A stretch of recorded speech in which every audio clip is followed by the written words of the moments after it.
एक बार एक शिक्षक पूरे परिवार से संबंध रखने वाला एक युवा शिष्य के साथ कहीं टहलने निकले। उन्होंने देखा कि रास्ते में पुराने हो चुके एक जोड़ी जूते उतरे पड़े हैं, जो संभवतः पास के खेत में काम कर रहे गरीब मजदूर के थे, जो अब अपना काम खत्म कर घर वापस जाने की तैयारी कर रहा था। शिष्य को मजाक सूझा।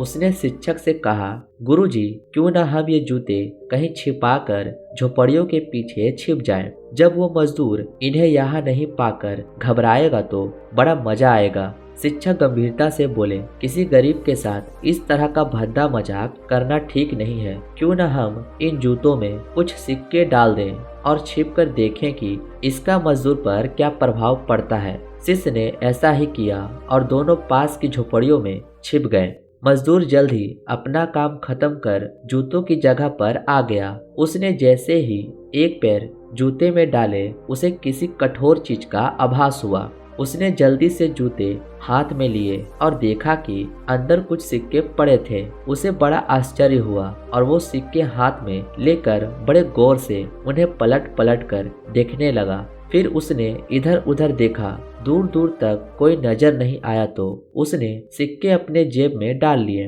अब उसने दूसरा जूता उठाया, उसमें भी सिक्के पड़े थे। मजदूर भाव विभोर हो गया। उसकी आंखों में आंसू आ गए। उसने हाथ जोड़ ऊपर देखते हुए कहा, हे भगवान, समय पर प्राप्त इस सहायता के लिए उस अनजान सहायक का लाख लाख धन्यवाद। उसकी सहायता और दयालुता के कारण आज मेरी बीमार पत्नी को दवा और भूखे बच्चों को रोटी मिल सकेगी।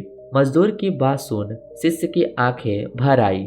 शिक्षक ने शिष्य से कहा, क्या तुम्हारी मजाक वाली बात की अपेक्षा जूते में सिक्के डालने से तुम्हें कम खुशी मिली?